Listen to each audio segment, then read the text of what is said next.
Hello everyone and welcome back to PAX and Recreation. And today, even though late to the party, we are starting with Modern Horizons 3.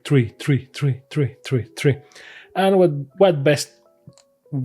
will be the best way to do it than a pre-release? So, to be perfectly honest with you, there's two reasons why I'm doing this pre-release, even though I'm so late to the party. The first reason is because this is like a leftover after I played with some of them.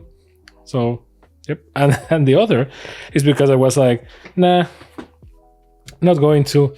And then I realized that, well, you know, even though there are like 3,000 people on YouTube doing unboxings and so on, just for the sake of documenting it, in case anyone wonders how pre-releases were before or something like that. Similar to what we're doing with bundles. So check the bundle saga right there.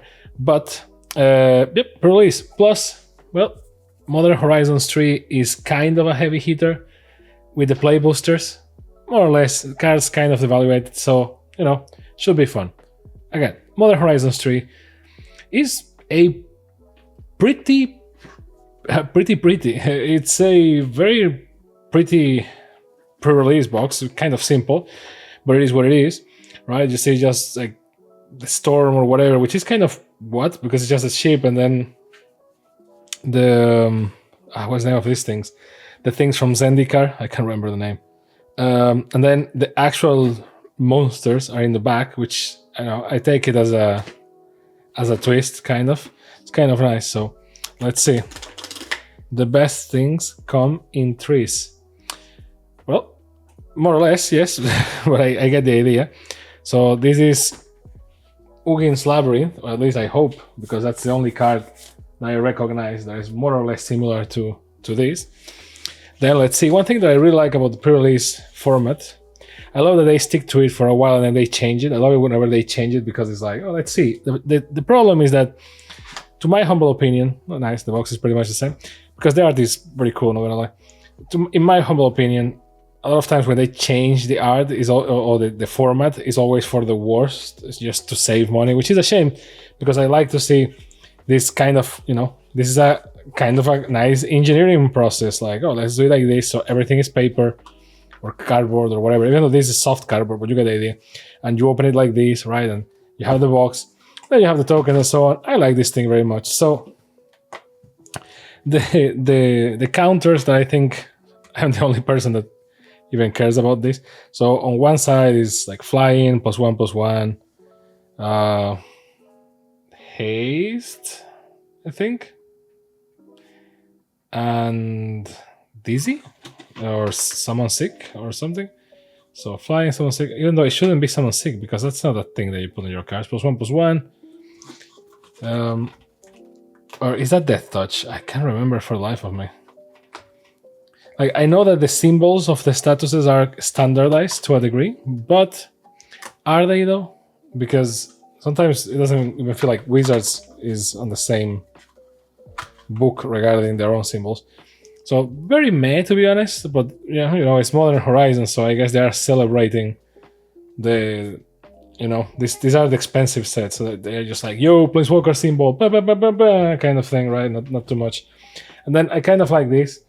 I wish they will be more creative when they do this, and like whatever image is underneath fits more the two squares, similar to what the 3DS game boxes did. That you like the first ones at least had all the squares, and then you had like things that fit in the squares. Then they stopped doing that. Here's just a dragon. Sad because it doesn't have anything really to do with the illustration next to it, so it's kind of whatever. But it is what it is. Not bad. Now for the box itself, same art, pink boosters. Obviously, the pre-release die is nothing to write home about. It's kind of the usual, right? Like black and then the color of whichever variant you got. We got red, which is maybe not the most Modern Horizons 3 color. I think it's like blue. Based on the 5 colors, yeah, it's either blue or black. I guess it will be black because it means it's purple in the die. So then the boosters. So let's go to it. Nothing else here. Well, the insert. We love our inserts here. So let's see. Complete your journey to Cynic Bloodstained Mire. Okay, it's like a postcard. Not bad. Although it feels like, I know that's the joke, but it really feels like very photoshopped. Like, you know, this is the amazing art that Sean Vo did, right? Like, I don't know how you will pronounce that exactly, but I guess it's Sean and then Vo. I guess that's it.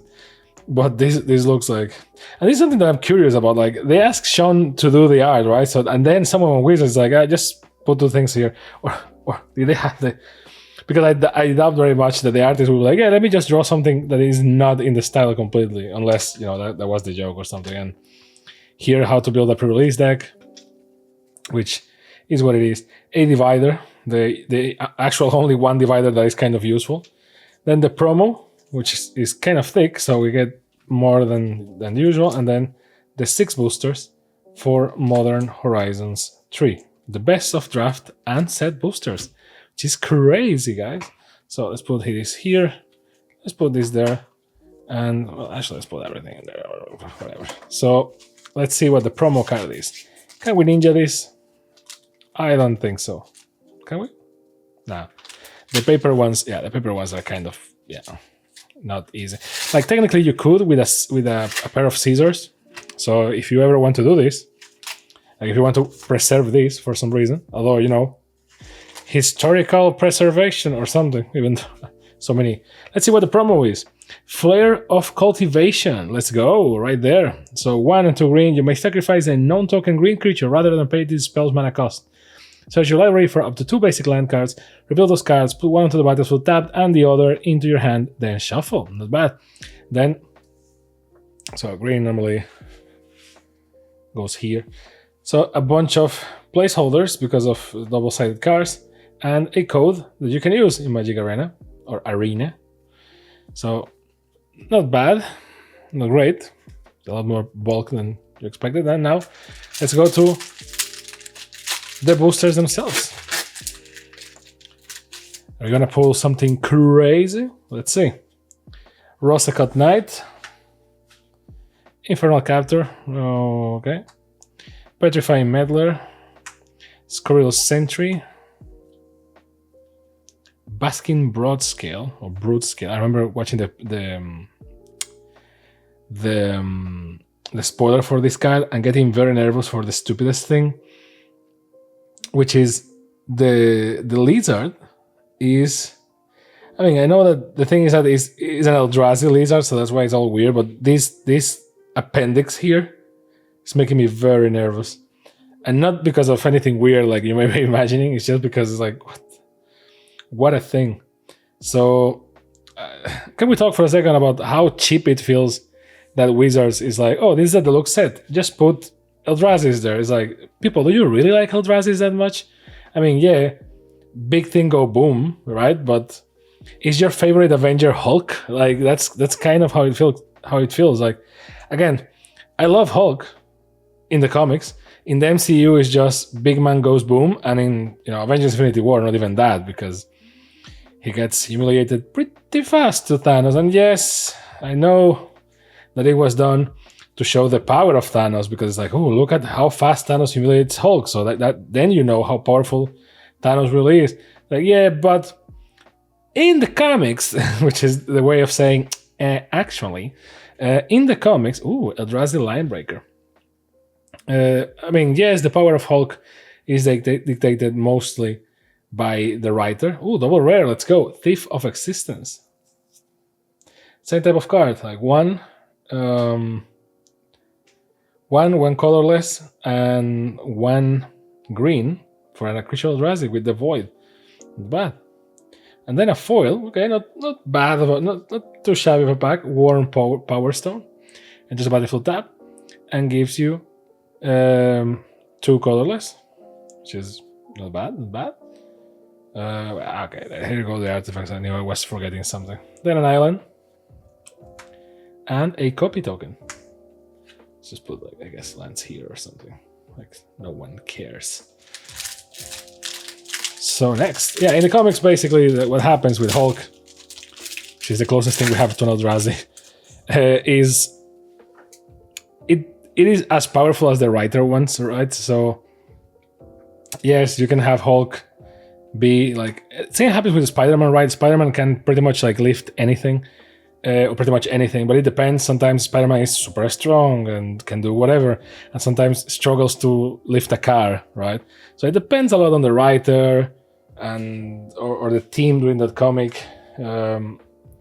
And yeah, with Hulk is pretty much the same. Sometimes Hulk is like an incredible thing that claps and changes the fabric of reality. Not a joke, by the way, look it up. And sometimes Hulk is like, ooh, I can fight. So, yeah. By the way, fun fact, artifacts. This is a, fun nerd fact. If you like Magic, you pretty much know this, but if you don't really care about ordering your cards, you don't. But this is something that I really like in my nerdness. The order we put the cards on the table is pretty much the order for colors in Magic, which is white, blue, black, red, green, multicolor, colorless or artifacts, and then a special lands, and then the lands. So technically the lands, I mean, if we want to be a purist, the lands go here, right? So, and then lands, right? That's the order. Tokens is like a separate count.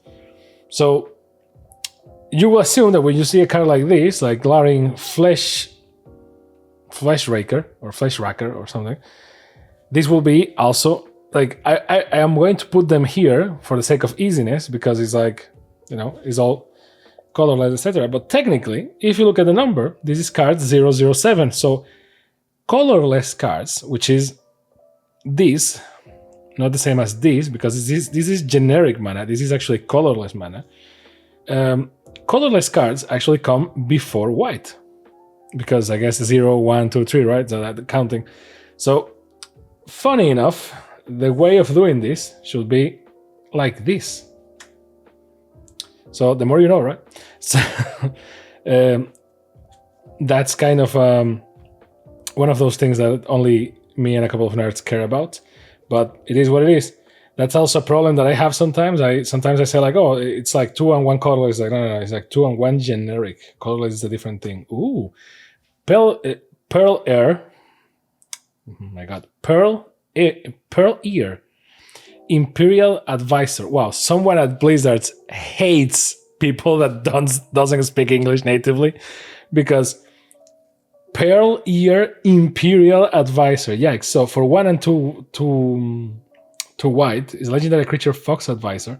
Is a 3/4 lifelink. Enchantment spells you cast have affinity for auras. They cost 1 less to cast for each aura you control. Whenever you cast an aura spell that targets a modified permanent you control, draw a card. This card is pretty good. By the way, try saying the card's name 3 times very fast. Please do it for me. A Malevolent Rumble in foil, not bad, and an Eldrazi spawn that happens to be an energy reserve. I'm going to talk about the commander decks pretty soon. I've been playing with them. I want to play with them like in greater detail, or well, not detail really, like with more scientific, with a more scientific approach. I don't know how to call it, but basically I'm being more demanding while looking at those decks, because those are very expensive decks. And the ideas are interesting, plus they don't really make any sense. Like, why does Commander have what those modern Commander Horizons? Although, yeah, I wouldn't be surprised if 2025 has a Commander Horizon. But why those modern Horizons 3 have Commander decks? Well, because people just play Commander, so it is what it is. Ooh, Sylvan Safekeeper. Sacrifice the land, target creature you control gains Shroud until the end of turn. Not bad. Thalia, Exuberant Shepherd. Nice. For 1 and 1 white, flash whenever Thalia Exuberant Shepherd attacks, exile up to 1 other target non-land permanent. At the beginning of the next end step, return the card to the battlefield under its own control. If it entered under your control, put a +1/+1 on Thalia. I guess it's Philia, because, you know, Ophelia or Ophelia. So in any other language, that would be Thalia, right? Glaring Flesh Raker. Okay, Flesh Racker. Eldrazi spawn and adds. So it will be Felia.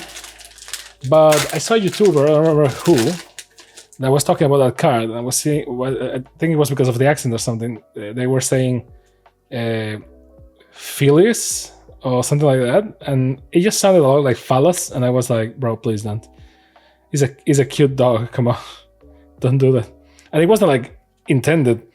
It was just, it was a circumstance. But it's fun. Oh, nice unicorn. It's fun because it's like when you hear someone from, I don't remember if it's New Zealand or Australia, or maybe both. I don't know. Maybe New Zealand? I will need to check on that because I don't remember, but don't take it the wrong way. It's not that they are the same. I just don't remember where the accent is from. But I remember watching a Magic video once, and the person doing the video was from one of those places, and instead of, they were referring about the card, like your Magic the Gathering, your Commander deck, right? And because of the accent. Ooh, Drowner of Truth. Nice. It transforms into what? Drowned Jungle. Enter the battlefield tapped. Okay. And because of the accent, that person was saying dick all the time. Like, so this is your Commander Dick? And I was like, okay. Like, I know it's very for kids what I'm saying, but it was the weirdest video ever. Then I got used to the accent and whatever, I know when to complain about other people's accents. When Primal Prayers enters the battlefield, you get double energy. You may cast creature spells with mana value 3 or less by paying 1 energy rather than paying its mana cost. Okay, not bad. If you cast a spell this way, you may cast it as though it had flash. Drone Yard Lurker in foil. Okay, not bad. And the placeholder cards. Second to last.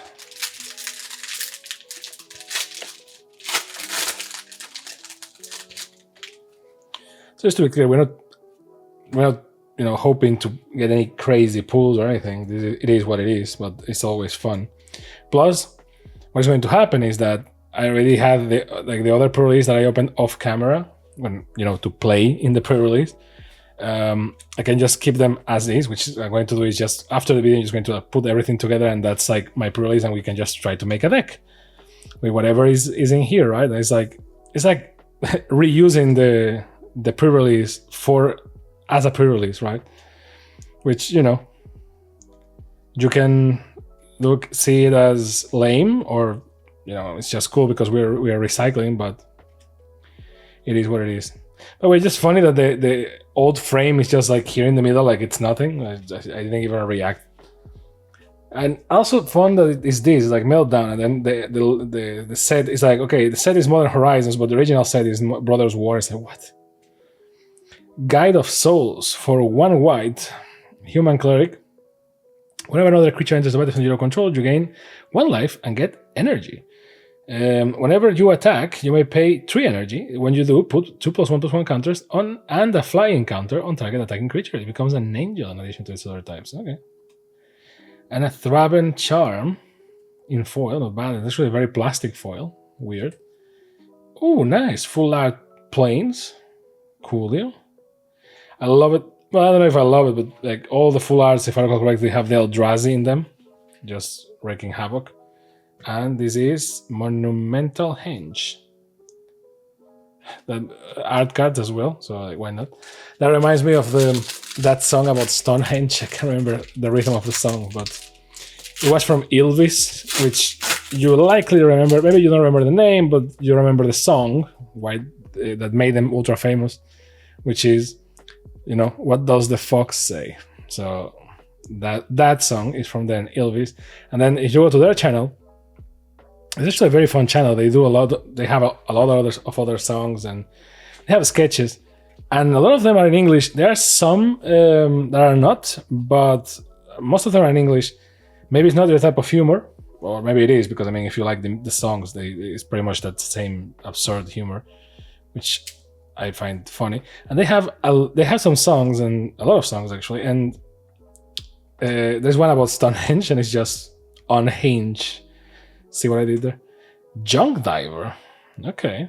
I even recognize this symbol. What the hell? Well, that shows I'm between the art and this. I guess I'm too young. 6. Oh, okay. So this is 6, the one that fuses with Ren. So Ren and 6. Legendary creature, 3 folk, reach. Whenever 6 attacks, mill 3 cards. You may put a land card from among them into your hand. As long as it's your turn, non-land permanent cards you in your graveyard have a retrace. You may cast permanent cards from your graveyard by discarding a land card in addition to paying the other costs. Okay, not bad. And last, a deceptive landscape in foil. Cool. A forest and a zombie token that happens to be an ad. Okay. And that's the pre-release. So this one is a short one. I just wanted to, document it for documentation's sake. Is it worth it if you can get your hands on it by this point in time? Maybe. I mean, the thing with pre-releases is always pretty much the same, right? It is for what it is, which is playing the pre-release at the pre-release. And now Wizards is really giving cards and other stuff to the local, to the Wizard partner stores or whatever, so that you have more incentives to play there and all that stuff. And because of that, maybe it's worth it. But if you're like me, or like me during the pandemic at least, what we did was, well, sometimes you just buy the pre-release and take it home. I don't know if Wizards has any rules against that. I don't think so. I may be wrong. I don't know. But, sometimes, like, if you have a brother or sister or significant other or whatever, or a friend, just like, we just want to play with each other. Because I understand that a pre-release can make a lot of people nervous because you have to make a deck on the spot, right? So yeah, if you want to have like the pre-release experience, even though it's late, that's okay. I don't think you're going to save anything because the price is more or less the price of buying 6 boosters. Sometimes it's slightly cheaper, which makes it worth because you get the promo and you get the die. So it's not the craziest things, but hey, you get a die and a promo for pretty much the same price, and sometimes cheaper. Sometimes not so much. Sometimes you actually pay more for these and for the 6 boosters.